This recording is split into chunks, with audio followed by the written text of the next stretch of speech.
This is the War College. I'm Dana Lombardi. Thank you for being here.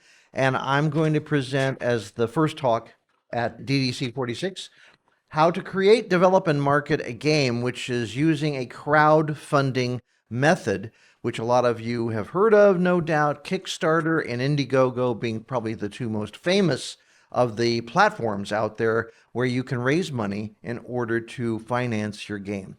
I've had 5 of those, all of them successful. One was a dismal failure that I restarted and got the right way. So I'm not only going to tell you what worked for me, because that's what I'm going to share today, but just as importantly, I'm going to share what did not work, what failed miserably, so that you can avoid that problem in the future. And by the way, one of the things I'm going to use in this particular example is a card game that I developed with Roger McGowan, who is a Hall of Fame graphic artist. A lot of the game's artwork uses Roger's illustrations.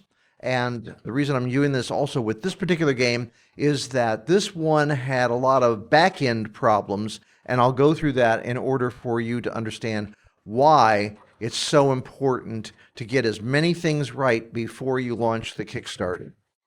So who am I? Okay, so I've been, since 1972, I've been a researcher, a game designer. I've written and edited books and so forth. I've also done maps for books, and I've also published currently. I published since 2010 other people's work as well as my own. And I currently publish books and games through my Lombardi Studios.com. Very simple, Lombardi Studios, all one word, .com. I won multiple awards for my Streets of Stalingrad tactical board game back in the day. And in 2019, I got a Serious Play Educational Board Game Award for Russia's Great War. As you can tell, I do a lot of historical games, but the same method of how to get a game out to market and how to use crowdfunding works for any kind of game, not just historical war games. And up to this point, I now have 5 successful Kickstarters. And that's what I want to emphasize. I do want to stop for just a second and say, if you want to take your game to an existing publisher, there's nothing wrong with that. Just be aware that once you make an agreement with a publisher and you hand off your baby, you lose control of it. You no longer have 100% control. Now, in theory, they will try and do the best they can to market it. They want to get the maximum number of people to buy your game. But that doesn't always work out, and I've talked to people who've been disappointed because what they thought was their brilliant idea for a game mechanic disappeared, gone, which is not good for a person that spends years or at least months working on a game design. Also, importantly, and this is no surprise, if it's done properly, your crowdfunding will give you more money in your pocket. If you go to a publisher, remember, they're putting the risk out, they're in manufacturing it, they're putting all the money out, all the advertising and marketing. You get to go to a con and, show off your game and celebrate with the people. But they make most of the money, and I mean really most of the money. So if you don't care about making that much money and it's really about, hey, I want to get my design out there, I think I've got something really good, and I have another job and I really don't care if I make a lot of money with this, then going to a publisher who already has a market share, already has a presence in the marketplace could be the way to go. So I'm going to emphasize the Kickstarter because that's the most complicated, takes the most thinking, and that's what I have experience with. I also have a publisher and people have come to me with their ideas, but I tell them I don't do that. I'll help you. I have, as an advisor, publish your game through Kickstarter, but you do the work, you take the risk, and I'll show you one of those guys I talked to last year who was in this very room talking to me about his project and how he successfully funded it. So I am willing to do that, but I do not publish other people's games. Just to be clear, I don't want you to get excited and run up to me and say, ooh, here's my baby, please publish it. Okay, so obviously the first step is you got to create the game. What does that mean? So you go down these steps and ask yourself these questions. Who are you trying to reach? I mean, who's your audience? Young adults, professionals. I've done games for like professional instructors, for the military, So it depends on who it's going to, which really makes a big difference in how you put the game together on every level. So first step is, am I doing it for fellow hobbyists? I love Dungeons and Dragons. I love role-playing games. Am I doing it for my fellow role-playing game players? It may be totally different. It may be for an educational thing. In fact, I'm working with a doctor right now about emergencies. We all saw this recent thing in the newspapers and on TV of the crash of the toxic chemical train in East Palestine, Ohio. Well, that has a huge impact on a small town that doesn't have a big medical facility, and there is probably nobody nearby. So how do they handle something like that? That's what I'm working on with a doctor right now in terms of basically emergency services. It's like triage, except on steroids. And so that's a game that I'm working on with somebody which has a specific purpose. Again, who is your target? I'm willing to share this with you because I want you to succeed. I want your idea to get out there. Now, what is the purpose of the game? That's what I just said with this game on the medical thing. How do you research it? Well, in my case, I had to rely on this doctor. I also had to look at there's a federal transportation board which keeps track and statistics on accidents. So how often is this likely to happen? What kind of accidents happen? When it derails, what other things have to be considered? So there's always a place to go do your research. I mentioned the historical stuff that I study. Well, it's not just reading a book about a battle, because the best information you can ever get is what's called primary source research. If you've never heard of primary source research, that means you go to the documents that were actually created at the time, the people who were there that lived through it, the information on their units, the information on what decisions they made, and they usually try not to have a lot of bias in it.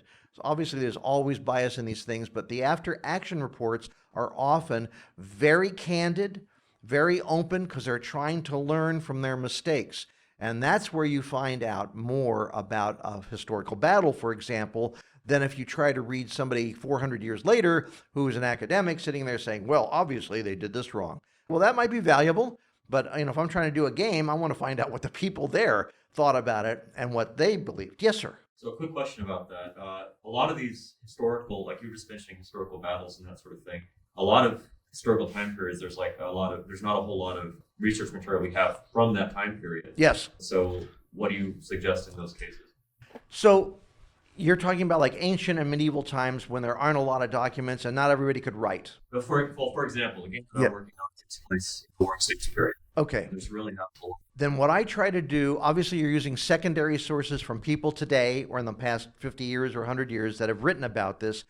Find out what did they use. If they're just speculating, then your speculation is as good as theirs. You don't need a PhD to guess. But if they used any kind of documents, if they found anything in the archives, which may not even exist anymore because paper disintegrates, if you can find books or any kind of research done by professional historians or people doing PhDs, their doctorate degree, they have to present to get their PhD. If their research took them into archives that we may not have access to, then yes, that's the next best. It's still a secondary source, but that's the top. That's like really good secondary source material. If they can't get primary source, get the best secondary source material you can. And sometimes there is nothing. We literally have to guess. If I wanted to do something about cavemen against dinosaurs, guess what? I just have to guess what it is. Don't know. Dinosaurs didn't leave anything, but cavemen might have scratched on the wall or something. What format is best for this purpose? Okay, well, the two formats are digital and analog. We're not yet at holographic stuff, but right now we've got digital or analog. Analog is paper and pencil. It says dice, and it's physical. And digital, it's like on the phone, it's on the computer, it's on the internet, and you can do all those things. Obviously, doing a digital is much more expensive because you need coders, you need illustrators, you need people who can do it in the digital field. And right now, to do, for example, a really good, even mobile game could cost hundreds of thousands, maybe millions of dollars to develop that before it's sold, and it may still fail. There's no guarantees. Personally, I don't have that kind of money, so I do paper and dice and board games and cards, all of which you can get. There are print-on-demand printers who do, for example, cards. get really good quality cards, and you can get all kinds of playtest quality cards. You can make a map if you've got a graphic artist, or if you just want to scratch it out yourself on a board in a hexagon board, if you want to do that way, squares, whatever you want to make. I like analog only because it's cheap and you can get it done much, much quicker. All right, and then finally, this is really, really important. Protect your intellectual property, IP. What is your intellectual property? Well, you obviously have a car, you've got a house maybe, and you own like a 401k and so forth. That's your property. Well, guess what? If you create something, if you create a game, that's your property. Just like a songwriter creates a piece of music, they compose that, that's their property. You cannot take that. And how do you protect yourself? Because you put a little C on it. C means copyright. So whatever your name is, C, your name, and the date. Put that on everything you've got. You could also have a trademark, TM, that's what it stands for. If you come up with Dinotopia, which has been taken, but the idea is that if you have an idea for a title for your game, do a quick search. Just put that in, look on Google. If somebody's got it, trust me, it'll be out there, okay, because they're trying to advertise it. But that's how you protect your idea, your trademark, your copyright. Now, this is very important. You cannot copyright, you can't protect the way you do a game. You can't, big companies like Wizards of the Coast and others have done this where they tried to protect turning the card. That's it. They call it tapping. It's like, no, that's been done for centuries. You cannot copyright. And they got shot down in court because they can't do that. But if somebody says Dungeons and Dragons, which they can trademark, and they also have the rules laid out in a certain way, phrased a certain way, then yes, they own that. You can't just lift that and say, okay, I'm just going to take these rules and say, I'm going to do it in a fictional dystopian gang war world. No, you can't. You can't lift somebody else's game. You can't Car Wars or whatever is out there that you want to do. You have to write your own rules. But what you write, the exact way that you write it, is copyrightable, okay? You can protect that. That's your intellectual property. Ideas can't be copyrighted. Rolling dice is not copyrightable. Now, if you say you roll them this way in your game, yes, you can copyright your game that way, but it still doesn't prevent somebody from saying, take six-sided dice and roll them. They can still do that in their game, but that's different, and it has to be different. Otherwise, if somebody takes too many of your ideas, and it's pretty obvious, then you can protect your game and your game idea and the title of that game. That's the difference. Trademark is a title of a game or a book. Copyright is the interior rules, the way that you have written and presented your idea. Protect it from the very get-go. Do not lose control of that. If you put your property out there without a copyright or a trademark, do not be surprised if somebody else comes along and puts it out there and says, look at this great game I came up with. It's like, wait a minute, it's my game. Protect your property. Now you have to develop it. Okay, so this is really important, is the look. And when I walk around a convention, for example, I really am drawn to tables where it looks incredibly nice. Beautiful artwork, miniatures, whatever it is. It's like I'll stop and look at it, even if I have no interest in that historical period or that fantasy period or whatever, because it just looks cool. Can you make your game cool? That's a factor of the artwork. That's a factor of the presentation. And so the better it looks, just like it says right there, that improved player engagement, which means you grab their attention. It's real simple. If you have a white box and it says fish sticks on it, I don't think anyone's going to buy that at a store. If it says incredible, flaky, beautiful fish, moist, and all these other things, and it has these unrealistic looking fish sticks, which one's going to sell? Well, we know that, right? We know what's going to happen. You need to make the fish sticks box look good. And instead of a fish sticks box, you're doing a game. Where do you find copyright-free source material? That's very important. Well, and for historical especially, I need to put pictures of tanks, airplanes, and things like that. Where do you get it? Well, if everybody's copyrighted, how do I ever get that? This is where being a United States citizen is so wonderful. The National Archives and the Library of Congress is filled with millions of images. space images, NASA images, stars, whatever it is, and even fantasy stuff is in our archives, and it belongs to the people like you and me. And it's all copyright free, and a lot of it's online and can be downloadable. You can go to the Library of Congress website or the National Archives and type it in and say, do you have this stuff? So if I want to do a game on firefighting, and there are images of firefighters, whether they're in cities, whether they're out in the woods, trying to fight a forest fire, those planes, the firefighting planes that dive down and drop fire retardant and everything, if you want that in your game, there will be images that are copyright free and you can download and use, just like they are. But let's say you find one, it's like, oh, I really want that one, but it looks like it's copyrighted by a certain photographer or a certain, company that fights these things. So what I would do is I really like this angle, and I would give it to an artist. And I say, do not make this plane the same colors. Do not put that plane's business on the side of it. Make me a plane that is bombing a forest fire, and I want that plane because that plane's correct. And we'll do different colors, all orange or whatever, okay? Because now you've paid an artist, or you're the artist, that's creating that image. It's basically modified from somebody else, but you didn't copy it exactly. It's just the idea. So if you have, like the Statue of Liberty, obviously is not copyrightable. No one owns that. But if somebody has on their private property a statue of a famous person, you can have somebody create a piece of art of that. And you can put it in your game. They may get uppity about it. This is why I always prefer to contact them and ask for permission. And usually what they do is, you're going to print maybe 500, 1,000 games. They're not going to get upset with that. But some places do get upset. They're like, no, you can't do that. You have to pay us. So a little bit of research is really important depending on what it is you're trying to do. Ideally, and I've got a game out, which I'm going to have a handout. One of my games is having a complete remake, and a good friend of mine who is an illustrator who loves World War II history, he created all these new images that go on the counters of all these little soldiers. Those are all original. All of them he did.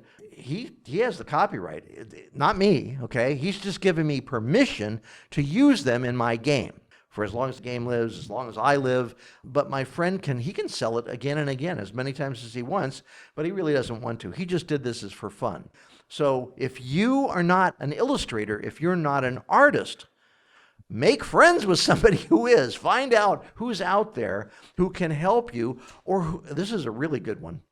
If you find somebody who 10 years ago did their own comic book, okay? They did their own graphic novel, and they've got all these illustrations. You're going, those would be great in my game. If you go to that person, you say, that thing that you've never used any time since then in the last 10 years, give me permission to use those images in my game, and I'll pay you whatever you want to pay them, a piece of the, royalty. It's found money. They don't have to do anything. They've already done the work. This is like a no-brainer for a lot of people who are artists. I'm working with a guy right now, and you'll see on the handout I've got, he's been doing these for the last 50 years. They're basically cartoons of airplanes. So, they look like cars. Everybody knows Pixar's Cars movie, where the cars look like human beings. They have eyes and mouths, and they talk and everything. So he did the same thing with airplanes. Very cute, very interesting. The U.S. Navy loved this guy so much because he did cartoons of their planes that some of the pilots tattooed their body with these things. He's amazing. And the Navy made him an honorary pilot. So they love this stuff. It's like a niche within a niche. But the point is, we're going to publish his book. We're going to publish these things, and it's already done. He doesn't have to do anything. So this is like, oh yeah, let's do this, right? Do a little bit of research. Find out who already has these kinds of images, these kinds of illustrations that you might be able to use in your game. You've got the United States government, Library of Congress, and National Archives. You've got private individuals who may have stuff that you can use with their permission. But be very careful. Do not take stuff from overseas. In England, can anyone guess who owns everything? Who owns everything in Great Britain? There you go. The Royals. That's it. They own everything. There is no such thing as the average Brit can go and use something. So when I had a picture that I wanted to use from the London Times, from like back in World War II, guess what? I had to pay for that. And who got the money? Well, the Royals, because they don't have enough money. They need more. So we're going to keep them in business. Anyway, so the bottom line is, do not assume that other countries have the same laws or the same rights that we do. You can get into big trouble by using things that don't belong to Americans or the American government or individuals here in America. Just taking something would be a really bad idea. And what game mechanics? Well, now you get, are you going to have board? Has it a chase game like Chutes and Ladders? Is it going to be Monopoly? Is it going to be hexagons? I mean, it's your game. You get to decide this. But are you going to have a solitaire version, which I recommend really strongly? Apparently, solitaire has become a huge thing. I didn't realize this, but when I was first starting playing games, war games back when Avalon Hill and SPI and these companies were doing things, I didn't have anybody to play against because there weren't that many gamers. So therefore, I ended up playing solitaires, without realizing that was a thing. And today, there are a lot of people that want to play these games, and the only thing they can do is play it solitaire until you can get together with somebody. Although we also have Vassal. I don't know if you've heard of that. It's like play by mail, which is what I had when I was much younger. There were ways to basically play against people around the country and now against anyone in the world, where you can sit there on a Zoom or whatever else and play a game. But solitaire still is a big deal. And then, of course, you can even have team games against what would be called artificial intelligence. It's like chess masters who play against AI and get defeated because the computer is able to figure out every possible move so quickly in chess. But those are fixed moves. The games that we play, role-playing and so forth, doesn't exist. So you can get some really goofy ideas from AI, at least at this point. Maybe in another couple of generations, they'll be even better than us. Is it going to be two-player, multiplayer? You guys get to decide. It's your game, your mechanics. And then why are a graphic artist, a game developer, and a playtester so important? Well, it's real simple. Feedback, feedback, feedback. I have a graphic artist who does a really good job for me. He is not a gamer at all. He is also not a military historian at all. But when I said, hey, I want this to look like this, he said, wouldn't it look a lot better if you use this color? And it's like, duh. Oh, yes. It's like, oh, yeah, you're right. So that's just one thing right there with a graphic artist who may not have any interest in what you're doing, and that doesn't mean they're bad or they're wrong.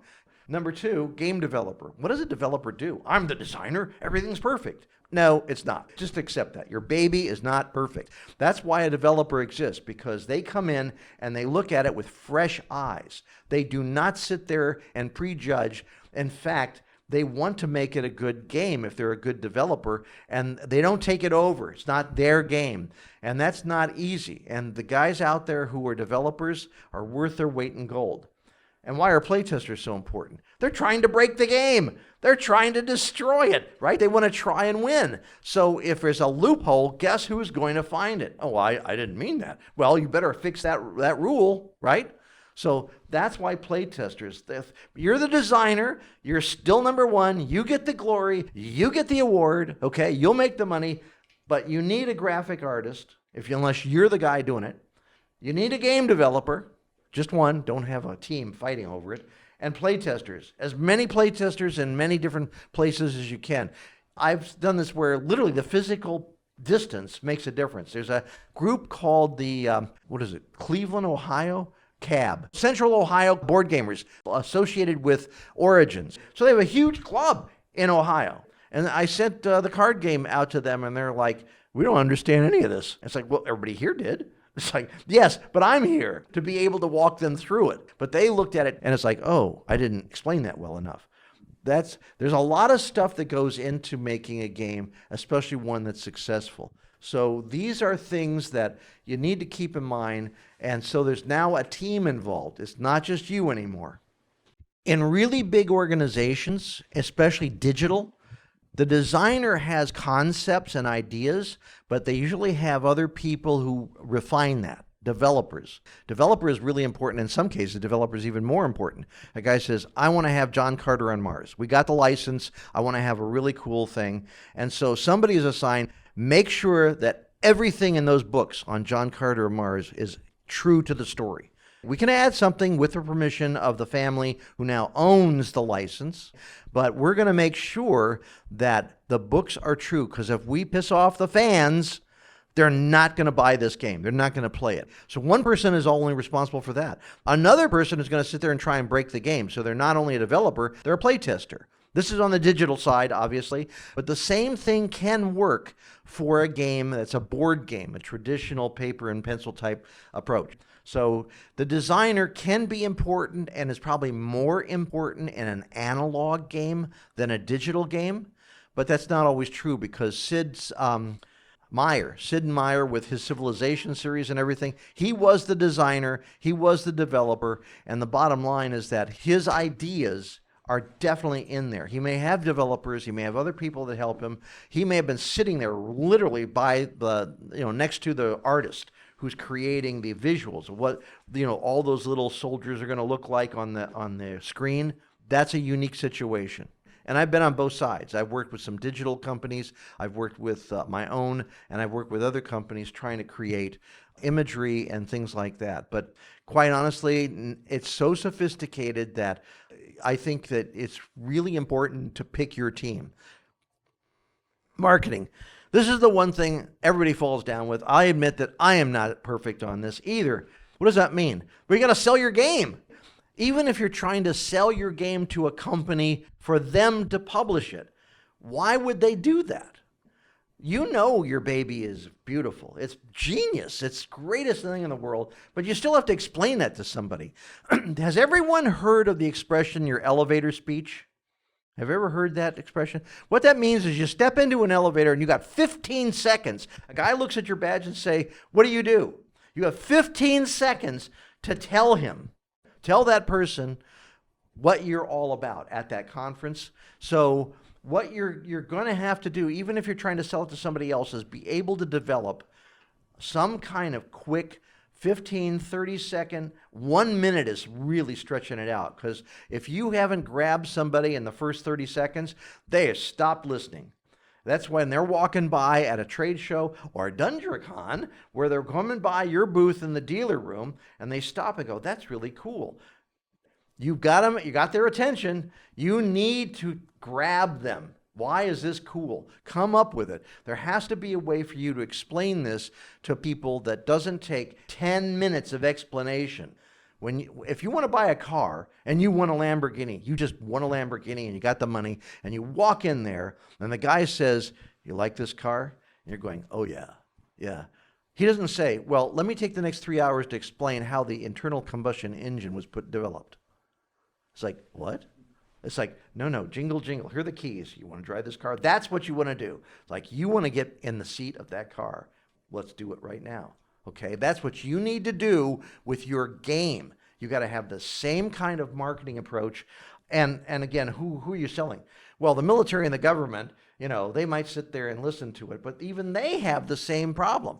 If the military wants a device that's going to do X, Y, Z. I worked on a game for General Dynamics when it had the cruise missiles, one of the first cruise missiles. And they said, you're not qualified because you don't have classified clearance. I said, okay, so how are we going to do this? Well, you're going to play the game for the Russians breaking through the Fulda Gap in Germany. And then you have to leave the room, and we'll all do all the dice rolls and everything, because you're not cleared to find out what kind of warheads. And I said, so just simple logic tells me that it's everything from a nuke down to an EMP, which is non-lethal. Okay, and everything in between. What is it that I'm not qualified to understand, right? Oh, well, I'm getting paid, so I left the room and they did that. But I had to sell them on what I was going to do. Well, what are you going to do? I'm going to try and break through with the Russians. That's what I'm going to try and do. I'm going to try and crush NATO, right? Oh, that's what we want. Okay, well then, let's do it. It depends whether you're a hobbyist, a school, corporate. In fact, here's a really good one. This is a great story. A friend of mine got a job to create games, role-playing games, at at these retreats for salespeople who were very successful. I won't name the name of the company, but it was a card company, and they simply wanted to upsell the customers. So the top earners got to go to these retreats where they were given prizes and bonuses and lots of great food and drink, and they all went berserk. But they also had to justify it and write it off as a corporation, so they did these games where they got, a group of the people. You're all the top group, the top performers in sales in the Eastern United States. So here's what we're going to do. You're going to be the salesperson, and you are going to be the person that wants to buy the car. So you want the 400 series. I'm just using it as an example. I'm not naming companies. You want the 400. You have to upsell them to the 600. And a good salesman, what do they say? No, I'm upselling them to the 700. It's like, screw all the in-between stuff. Why do you need the 700? And they go through the whole thing. So we got so frustrated with this because they kept jerking us around. They didn't care. I don't even know if they even played the games, but we were sitting there making these games, and we had to develop a profile of the customer who would want to have this luxury car. So we got so frustrated with them that we made a profile of the most despicable, self-centered, narcissistic, rich asshole that we could find. And we put that in there, and we sent it off. And then we didn't hear anything. And we're going, oops, maybe we went overboard, maybe we made a mistake. So we didn't hear anything. Finally, the guy running the thing came back to us a couple weeks later, and he said, you had a whole selection of different customers for different types of models of the car. Yeah. And you sent those off, and I sent them to me. Yeah. They loved them. They said you nailed their customer to a T. They want more. So, again, who's your audience, and how are you going to present the stuff? So that's a rather extreme one. We never did that again, by the way. We decided once was enough to stick our neck out. And then, look at that. What do I have? What's the look of the game? Again, the look of the game is so important. Even if it's just cards you hand out. Those cards got to look cool. They want them to look at not just the words, but we want them to look at what's on the cards. How do you sell your game? Well, it depends. You could get a grant, especially in the educational field. You could get a grant to do a game specific for a group or type of students. You could get a contract to do it. Somebody gives you a contract. But remember, they control it. It's no longer your game. You're doing this as a work for hire. You're just a hired hand. You could get investors. What happens when investors invest in your game? Well, a game has a lot of money, right? Who controls the game at that point? Not you anymore. Not your little company. You don't control it. Crowdfunding, yay, my favorite thing. You control it. You get to convince people to back your game by buying it in advance. You can also go to an established game publisher, and there's obviously a lot of variations in between. The reason I'm going to concentrate on crowdfunding is it's your game, and if you convince people to support it, it will always be your game, and you're the one that gets the benefit. You're the one that controls it, and you can do as many more games as you want in that series. And then finally, this is really important, there are no guarantees. You could do everything I tell you today, and you could still fail. I could do everything I'm telling myself to do today, and my next Kickstarter could fail. There is no guarantees. Everything keeps changing so fast.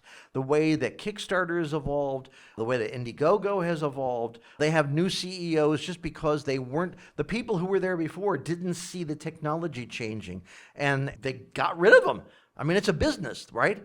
Kickstarter wants you to succeed, by the way. That's what I think is so cool about this.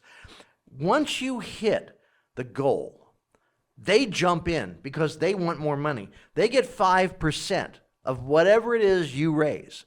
Okay, so if you only raise $5,000, they don't get much. If you raise $50,000, they're much happier. If you raise $500,000, they're really happy. They will help you keep going up in dollars collected once you hit your goal. But until then, they just sit back and wait, and then they'll help whoever helps themselves. So this is the game that I did with Roger McGowan. It was for 14 years and up. And this is very important. Even though it's a game, it also is educational. But I don't want to ever see that because that's the kiss of death. If you say your game is educational, they say, oh, okay, this is for kids. It's for schools. I don't want to play it. So it's edutainment. Actually, that's a real word, by the way. Edutainment. And I only say that when I'm with a teacher. Otherwise, it's a game. Card game, it's a card game. Copyright and trademark is all over it. Like I told you before, protect your intellectual property. In the development, there were 3 different artists. Roger McGowan, who is the Hall of Fame graphic artist. That's his art on several of those cards, the machine gunners and the guy standing there. But the other stuff is copyright free. See those other pictures? Those are copyright free from the archives. And I had an artist who then basically colorized them. World War I doesn't have color prints, color photography. So we colorized those images so that they were up to current standards of graphic presentation. From the National Archives, Library of Congress, just like it says up there. But I also had to do a few purchases. They don't have everything. Despite millions of images in the archives, the fact is that I actually had to buy a couple of pictures that were only available in other archives that were privately held or private collections. And so those filled out the whole spectrum of what we needed for images. Solo game, team play, there's a teacher's guide. How did I do that? I did do it. I went to teachers at high school and college level, and I said, I don't know what you teach. I have no idea how you teach World War I history. But if you do that, how could this work in a presentation? And they wrote an entire teacher's plan for that.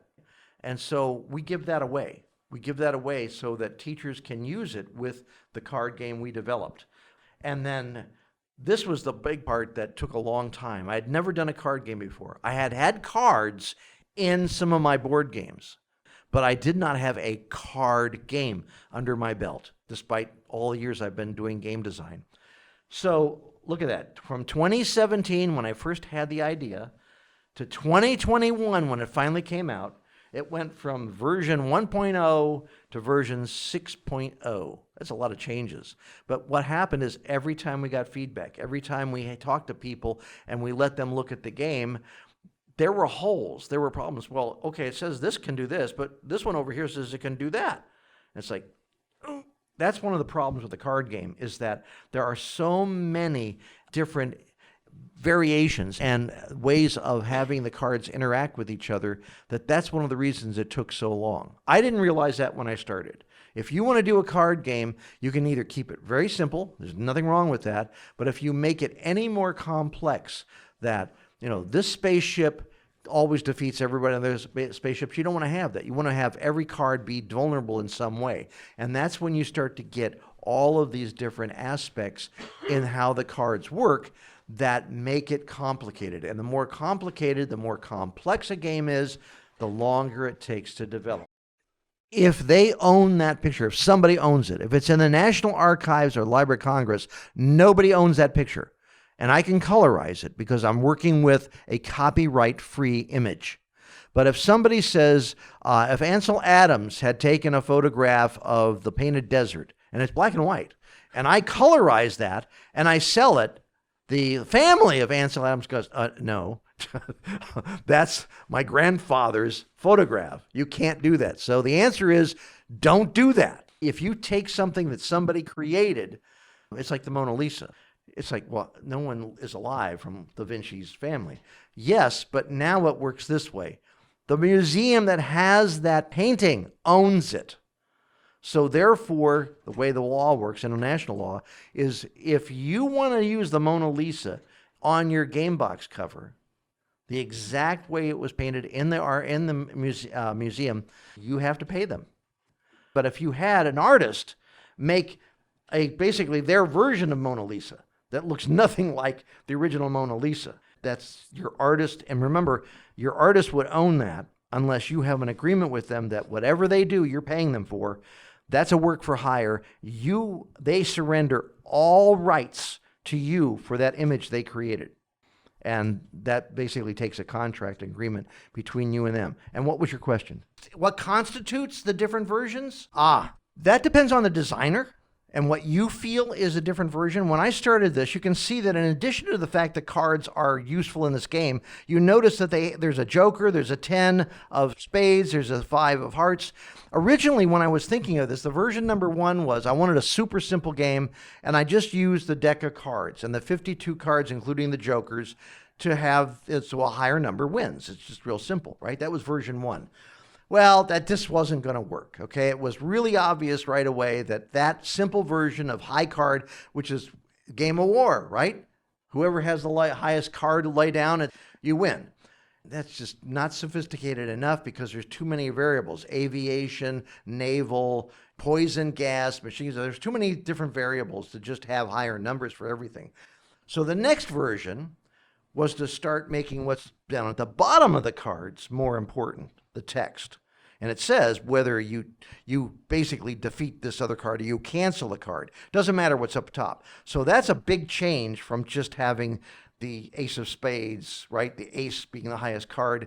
If a 2 of any suit can defeat that. Do you see what I'm saying? That's why it was, to me, a different version. So we're now up to version number 2.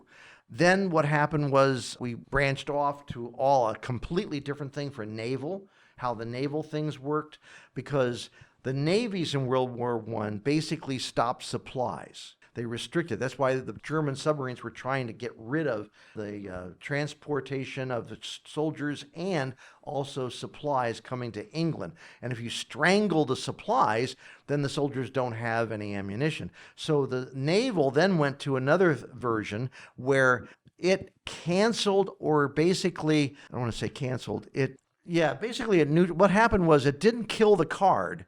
It just basically threw that card, the other opponent's card, back in their deck. So it's not gone forever. You didn't capture it. Submarines don't capture enemy vessels, at least not usually.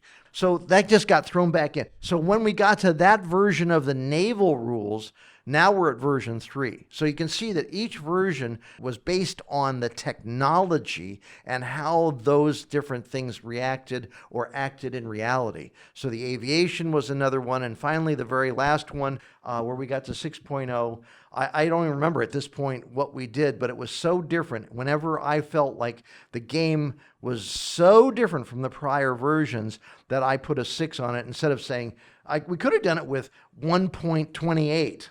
It's still the first version, but it's 28th subversion of it. I did it that way just to keep simple because I wanted people to know which version they're playing with. So 6.0 is obviously not 4.0. That's why I did it that way.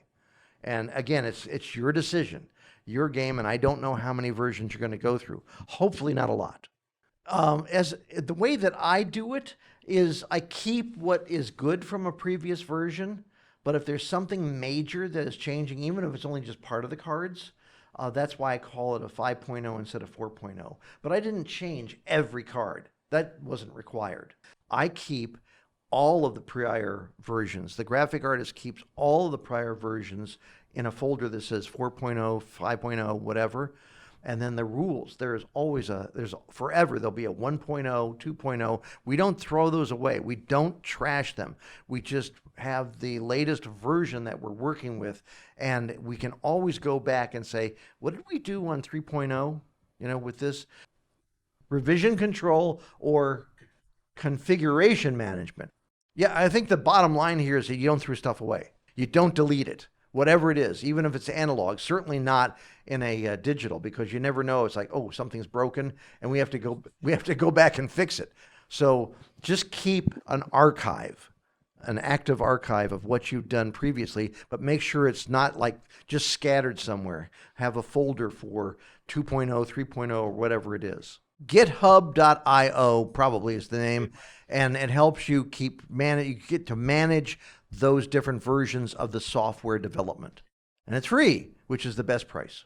For our people who are podcasting, listening to this, and are not here, basically we're talking about the problem of keeping track of these changes from version to version in the physical world, which can get out of hand, and ironically in the digital world, which may be easier to do. It can get as complicated as you want to make it, and I believe in the KISS principle. I don't know if you all know what the KISS principle is. Keep it simple, stupid. To me, anything that violates that is like, you need to rethink this. to not do this. Let's move on. And then developing, remember I said playtesting took so long because of several deaths in the family, and then the COVID lockdown. It was just disaster. And some things just didn't work right. I mean, that happens.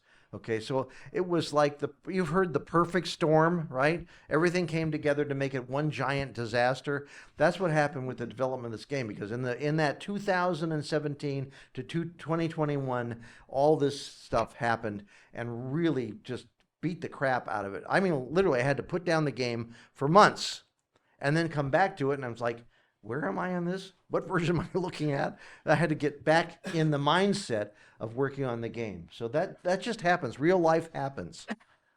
However, there's also the other side of the coin, which is that some things worked really well or needed only a little tweaking. But new categories of cards were also required. So you can see there's aviation there, which helped. In World War I, basically, aviation reconnaissance helped make artillery more accurate and more effective. It was a force multiplier, is what they called it. And so that aviation on the end of it gets to be combined with whatever artillery is there to help them be more effective. That's how technology can help what already exists, or another form of technology.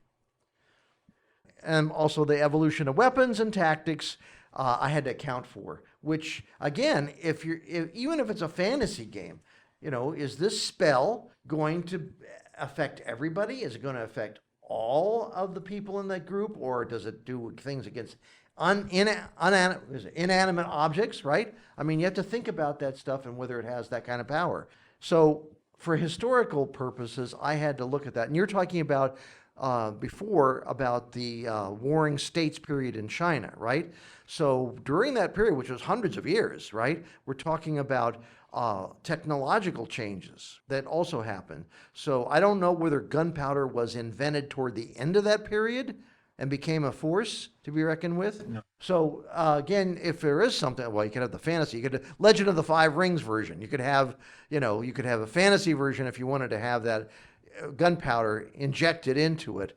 And actually this game has that, but not in the way you think. I'll explain that in a second.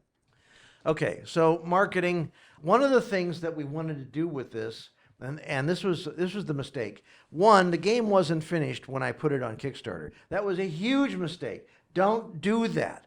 You may think it won't take long to finish the game and get it to people. That's not true.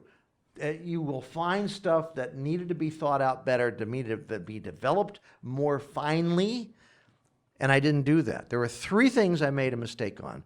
I didn't have the game finished. But wait, then I decided, well, it'll appeal to more people if I do a solo version. Solo version is not just like, well, it'll be a single player version of this rules. It's like I hadn't written the solo version. So not only had I not finished the regular 2-player version, but then I hadn't finished the solo version, so I got to do that. But wait, I'm not done screwing up my own design. What happened? I added the H.G. Wells Martians Invade. Why? Because H.G. Wells was a journalist and a commentator and a reporter in World War I. He wrote War of the Worlds in the late 1800s, okay, and it hypothesized the Martians landing and attacking Earth when the people who were fighting, the armies, have World War I weapons. Now, he didn't think that when he did the Martians invade, that whole story. But the bottom line is that we thought if we put that in there, we might attract some science fiction buffs who like that, because it also had a historical connection. So I didn't finish the first game. I didn't have the solo game finished, and I didn't have the Martian version, the expansion finished, which took new rules, not just cards. Disaster, disaster, disaster. It took 6 months to get this game out after I had a success on Kickstarter. I will never, ever do that again. I was very lucky that people were patient, that they understood and they recognized, hey, we're trying to make this possible. Dana, as soon as it's done, great. I had one person get so pissed off at me that he basically said, I want my money back. And I did it immediately, got his money back. I was incredibly lucky. But if you're sitting here calculating, what do we do? Don't do what I did. Have your game completely finished and play tested. Art's all done. That doesn't mean you have to print it until you have the Kickstarter successful. It just means you don't have giant holes in the game that could take weeks, or in my case, months to complete before you can ship it to your customers. And I don't know how many other people were angry and decided, you know what, whatever Dana does again, I'm not backing it because I got burned sort of kind of by, waiting forever to get this game in my hands. So marketing is hugely important. I told you I didn't pay enough attention to it, and that's one of the things that I didn't pay enough attention to. We were aiming at hobbyists and schools. Roger McGowan's a Hall of Fame graphic artist. That's a big name. The Kickstarter funded in 7 days. That's really important. Because why? Because Kickstarter then jumps in, as I told you before, and they start advertising it to everybody else that might have an interest in card games or history or World War I. Kickstarter did that because they want to make more money. We raised $26,600, pledged by 508 backers. Our goal was only $18,000. Well, we needed more than that. We actually needed $20,000. But why did I do that? It's a marketing technique. I asked for less money because we had a good chance to raise that much money in 7 days. And if we raise the money and hit our goal early, not only does Kickstarter drop in, but we're getting closer to the stretch goals. Stretch goals are basically a free item you offer the people who support your Kickstarter. If you don't know what that is, basically, it could be, I gave out more cards. There were more cards that came with the game, and there were 7 stretch goal levels. And so when we hit 18,000, that unlocked the first stretch goal. If we got to 20,000, it unlocked the next stretch goal, all the way up to 26,600, which was the 7th stretch goal. So we were able to get more money through a marketing technique using these extra cards. And the Backer Kit. Backer Kit is not Kickstarter. It's a separate company. But Backer Kit collects the money for shipping. We didn't charge shipping because we didn't know what it was going to be when we did the Kickstarter. So Backer Kit contacted everybody and said, okay, your country is in the EU. This is the cost to get the game to you. Please send us that so you can get your game. But in addition, the shipping fees plus 46 new add-on orders happened through Backer Kit. In other words, we made not $26,000, we made $40,000 because of Backer Kit added onto Kickstarter. This is marketing. This has nothing to do with the game design. This has to do with the fact that I then upsold people who got the game, the card game. I had some books. I had some other games to sell them. On the store, there's a Backer Kit store. That's where you go now. You can go to Kickstarter, which is closed, and it says buy now. It's like, this looks like a cool game. Oh, buy now. I'll hit that button. It takes you to Backer Kit, and Backer Kit has not only that card game for sale, but it also has some other stuff you could buy. It's not as ridiculous as, oh, you bought this car. Do you want seats on it? Do you want an engine in it? No. You bought the car. But what you're doing is you want leather seats, right? Yeah, you want that. You want to have the seats heat in there in the winter because you live in a cold weather area. Though we can give you heated seats. Upsell, upsell. That's what Backer Kit, the Backer Kit store did for me. So there's a whole marketing thing involved in selling this stuff that has nothing to do with the design of the game, but it's really important, especially if you just want to make more money. And here is one of my favorite stories. So last year, Patrick Liddell attended the same seminar, just like you're here today. And he launched his Kickstarter after 5 months later. His Kickstarter raised $7,968 in pledges by 85 backers, so it doesn't take a lot of people, of a $6,000 goal.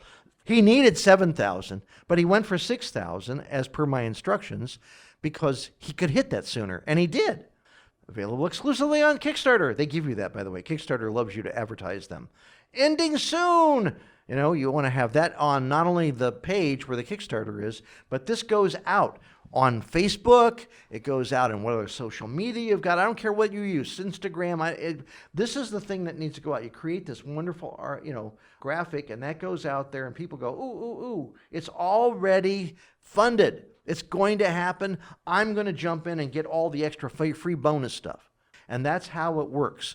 And they were successful. And like I said, I will send you all these slides for free so you can keep track of it and take a look at it. I helped them and they had questions.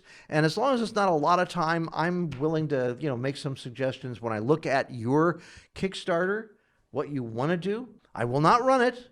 I will not run your Kickstarter, but I will be happy to give you feedback, which is really important. And they were successful. And this is the latest one I did, which was a little tiny one. I imported a couple of books from Sweden that are printed in English, that are history books. And I came up with this just, really quick. We're only we ended up with about 80 backers, or actually it was 50, It was only 57 backers that hit our goal of $4,995, but we raised a total of $8,000. And plus backer kit, we got up to 80 people. So a lot of people didn't even know the Kickstarter was going on. You've got 30 days to do this, and there's so much stuff going on. Their email box gets filled up every day, right? So somebody who was interested is like, damn it, I missed the Kickstarter. Okay, well, you can still get the game, and you go to Backer Kit to do it. And so they're like, ooh, that's great. I can jump in. I can get the stretch goals, right? I can't get it exactly the same low price as I could on Kickstarter, but I was able to get the stretch goals, and so we got up to 80 people with Kickstarter and Backer Kit afterwards. That's some of the tricks that I'm sharing with you so you can know what do we do if we want to produce a game and sell it. And as you can see, yes, go ahead. Sorry, No. I want to wait until you finish your sentence. I was just going to say, if I were to guess how many hours I spent on designing the Kickstarter and Backer Kit, and then marketing the game through Kickstarter and afterwards, it is not equal to what I spent on the game, but it is at least probably 25% to 30% of the overall time I spent on the project as a project. Marketing and advertising is that important. Go ahead, tell me what your question is. Those are excellent questions. There was a rule of thumb back, I've been in the industry since the 80s. Before that as a designer, but in the 80s, I really got involved with the distribution network, where you have distributors who actually buy games from manufacturers and then they sell them to the stores. So when you're a manufacturer and you're sitting there creating a game, how do you price that? Back then, you tried to go for a 5 times markup. If it cost me $10 to manufacture the game, its manufacturer's suggested retail price, the MSRP, was 5 times that. So it would be a $50 item. You can still do that, but there's been a cut of getting the distributor out of the mix. Okay, a lot of the stores now get them directly. And if you use Kickstarter, there's a lot of stores who won't ever buy it from you, period. They will not do it because they consider Kickstarter to be their competition. Doesn't matter whether it's true or not. The brick and mortar people really struggle to stay alive, and there are far fewer stores out there. So the 5 times markup is not a fixed thing anymore. In fact, I don't use that. What I do is this. Let's say it's going to cost me, for the sake of argument, $10 to do a game. Manufacturer. I make nothing if I have $10 a game, but I want to do 1,000 games, because even if you do 500 games, it could still cost as much as printing 1,000. Do you understand? Is the cost savings on, because once they start the presses, once it's all assembled, it's probably going to be costing you just as much. You might as well go for 1,000 copies. I want the Kickstarter to pay for those 1,000 copies, even if I only have 500 people. So why? Because I have 500 games now I can still sell that are totally paid for. It's a different way of thinking. Instead of the markup on a game, I got the money for producing, manufacturing, production of the game. And that includes, by the way, when I send $10, it's if I had to pay artists, if I had to pay for the research. I mentioned that I had to pay for a few of the cards, the artwork on the cards, which came out to less than $500. But still, you add all that together. Plus, what else do you have to configure? Kickstarter wants 5%. Okay, so if they collect $10,000, you don't get $10,000. They send you how much? 95% of that. But wait, the bank gets 5% because they're the ones that processed all the credit cards. So 10% of the $10,000 comes off the top. So now you get $9,000. But what did you need? to manufacture. You needed $10,000. So the Kickstarter, actually, you're in the hole. And there's some terrible stories where people went crazy on stretch goals. Oh, we made our money. I'm going to give everybody a t-shirt, not knowing that, it costs $10 per t-shirt, and that's not shipping. That's just making it. They lost thousands of dollars running a Kickstarter by not figuring in those costs. Don't do that. Digital stretch goals are wonderful. They're great because it doesn't cost anything for the pixels, maybe just for the art. But you should figure in the art by the artist to give you all the money you need to do the production.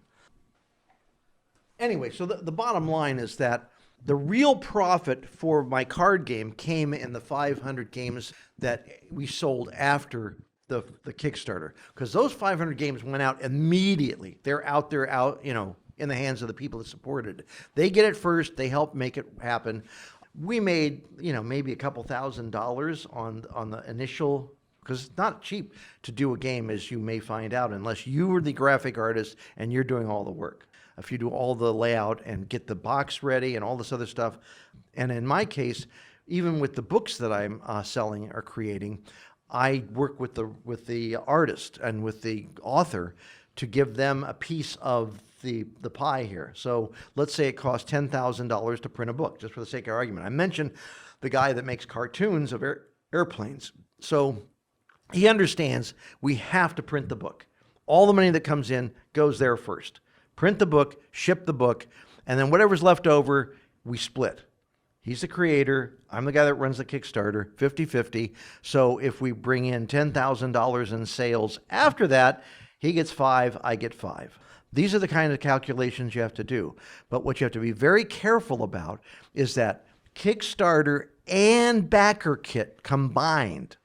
Okay, that's why we do the shipping separately, because you can't just put a number in Kickstarter and say everybody that, because if a guy in Germany wants your game, he's going to have to pay a lot more money in shipping, and he may be okay with that. In the case of games and books in particular, there are book dealers and book distributors over in Europe who will ship them to local customers, but you have to give them a cut too. So all of those calculations have to come into your planning at the very beginning before you do your crowdfunding. And so there is a formula. Like I said, 5% to Kickstarter, 5% at maximum to a bank to do the processing before you see a dime. So when you set your goal, you need to make sure that that is going to produce, to manufacture your book or your game or your dice or your stickers. I mean, whatever it is that you're making, make sure that that includes the money to ship it to the customer. And that can be specific to where the customer lives. Canada is more expensive than shipping in the United States. A book, for example, I can go media mail in the United States, which is dirt cheap for the weight. On the other hand, I have a friend who just did a game that fit perfectly into a flat rate priority mail box, medium size. And the reason that's really good is he didn't have to pay for shipping cartons. The post office gives you those for free. So he made his game fit right into that medium-sized flat rate box. And then he charged the people who were receiving that in the United States, whatever the flat rate price is, which it's up to I think $16, $17 now. So that's what he collected on the back end in order to have the amount of money he needed to send that guy his game. All right, slap the label on it, and there are platforms. I use stamps.com, which gives you actually a discount. If you don't walk in the box into the post office, I actually get a discount. So it's a little bit cheaper for me to use them. I have a label printer, slap it on the box, drop it off at the post office, done. That's it. Things that go to Canada are cheaper to go UPS than to go through the post office. It varies. FedEx now is the cheapest to go to Canada. They're fighting all the time. Competition is good. But I do the stuff overseas where it's possible. I have a distributor in Australia, What happens is it goes to what they call a freight consolidator in Chicago for Australia, and that guy puts all of their stuff together. Everything they get from like dozen different manufacturers, books, role-playing people, and it all goes either on a plane or a ship. And it goes to Australia, which means that, because they have to pay for that, they have to get it to them. When a store or a distributor buys it from you in another country, they pay the shipping, not you. Kickstarter, they also have to pay for shipping. No one gets free. No one gets it for free, and no one's going to expect that. So the distributor down there pays for it to get from the United States in the cheapest way they can, and all I have to pay for is to get it to Chicago to go to their freight consolidator. Same thing exists for UK, EU, but it doesn't exist in all countries. So I had to send some individual games to China. I had Hong Kong. There's a big club over there. I had to do it to Japan. Somebody in the Philippines. There was at least one guy from Thailand. One guy in Russia, which we had to sneak in through other means. Somebody who has relatives there. They went to visit them, took the game with them on the plane, and handed it to them. That's how I got that delivered. So it's a lot more interesting and complicated than just simply throwing it in the post office. Think of every possible cost that you can, and that's why when you have stretch goals or add-on items that you're including what the shipping is, because the shipping by itself could kill you financially. Any other questions? Yes, sir. Yeah, you can do print on demand. In fact, books, some of the books are amazing. Some of the hardbound books you can get done, I mean, with really well done binding. I mean, it's glue. It's not going to last forever. But you can get a hardcover book done print on demand, and they'll ship it for you to the person. No, you don't make as much money. Obviously, you can't, okay? They make most of the money. But that still gets your book out there, and people, you will make some money. But now you're going to be selling maybe dozens of copies of a book. And the same would be true for a print-on-demand game, okay? You can do print-on-demand. In fact, Blue Panther is a game. They produce games. They're like a manufacturer. They'll do it all. You get them the artwork. They'll assemble it. They'll stuff it. They'll shrink wrap it. They'll ship it to the customer that you tell them that you want it to go to. But they're charging you a lot more than if you went to a printer and had it manufactured and then to your warehouse and you then stuffed it in boxes. A lot more. But then they're doing all that for you. You can do it that way, and there's nothing wrong with it. And I had mentioned Blue Panther, not the only one that does this. I use Ingram.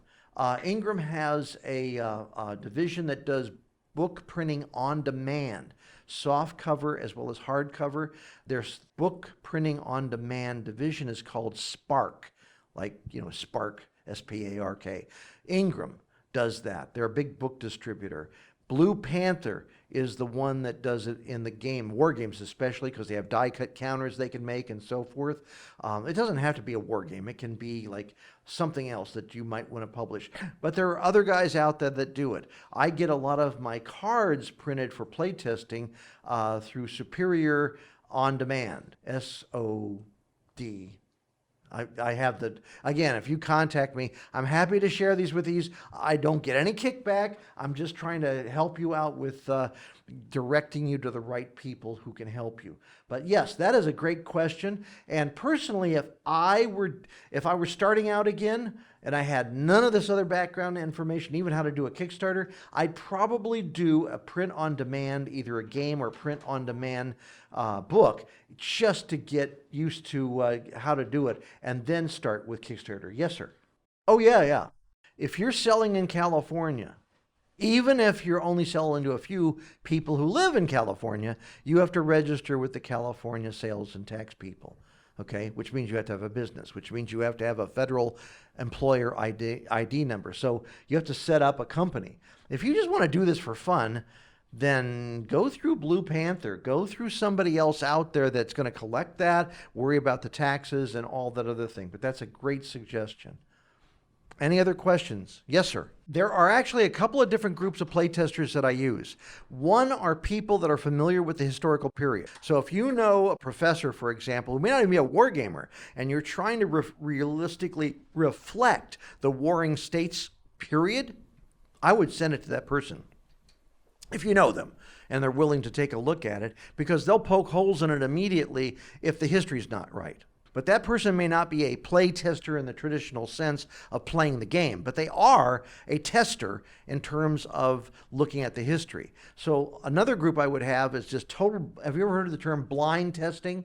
Has everybody heard? Okay. So basically, you're finding people that know nothing about the game, never seen it before, and their only purpose is to win the game and to basically break it if they can. So you can go with clubs, and you have to stay out of it. This is hard for a designer. Trust me. It's like, I got to stand back as they destroy my baby. How could they do that? Okay. You got to step back and let them do it. And let the people who just play it as a game, they may not even care about the history. So again, you're looking at the warring states. This is what I would do for the warring states. I would research to find out who is an expert in the United States to make it easy for contact, either by phone or sending them the product, and say, this is the project I'm working on. And you'd be surprised how many people. I have a very good friend who's the head of history department at San Jose State University, who is an expert on the Roman way of war. Okay, he's written several books on this. He's not a war gamer, but if I came up with something on Rome during the Republic or the Empire, he'd be happy to look at it. You know, he'd be very happy to take a look because he's a friend. You get to know him, and it's like, wow, this you've got this wrong. This makes more sense to me. And it's like, I would tweak it based on that feedback. But I wouldn't go to him for the playtesting. I would go to clubs, whether it's the guys I mentioned back in Ohio, or it just might be groups around, or I take it down to Tempe, Arizona, where they have ConSim World Expo every year in the summer. If you were familiar with ConSim World, it's one of the many conventions like DungerCon, and this is a great place to find people to play test. Protospiel is a great place for you to come and bring your game idea. But the further along it is, the classier, the cooler it looks. Really makes a difference in how people will react to it and how much interest they'll show in playing it. And I would recommend get as much feedback as you can at every stage. Any other questions? I think there's a big difference in the following. It's if you're doing a Monopoly style game, it's not about historical reenactment. It's not about buying and selling. Although there are some art, I think there's an art buying game. Isn't there out there? There's some kind of game on buying old masters and in that whole world, and they try to reflect what actually is done. Whereas Monopoly is just a fun game. So are you just trying to make a fun game that has nothing to do with reality, even if it has a name on it? Chutes and Ladders, whatever it is, that approach is going to be radically different from what I do on trying to reflect history, trying to show that it can be realistic. And what I really try to do in my game designs is that one of the possible outcomes has to be able to repeat history. I don't want a game to only repeat history. If that's flawed to me, in my mind, if no matter what you do, how many decisions you make, it always comes out the same historical result. That to me is uninteresting. A game should explore possibilities. Now, you as a designer and the research you do, if you think that possible outcome was actually an aberration, it's more likely that the Battle of Hastings should have ended up with, William the Conqueror not being the conqueror and getting his butt kicked. If you believe that, you can do that. But one of the possible outcomes should be the historical outcome in your game if it's going to be an accurate reflection of history. I will say, yes, you need to find people who love those kind of games, unless somebody wants to be a professional blind tester. They just want to play games because they like games. But I think that there are enough different groups out there, and they're gamers. Like I said, history people are one thing, gamers are another. There are history gamers, but I would go for them on doing the warring states that you're trying to develop. We have to help each other. I'm not a giant corporation that hates competition, but thank you so much for listening and for showing up.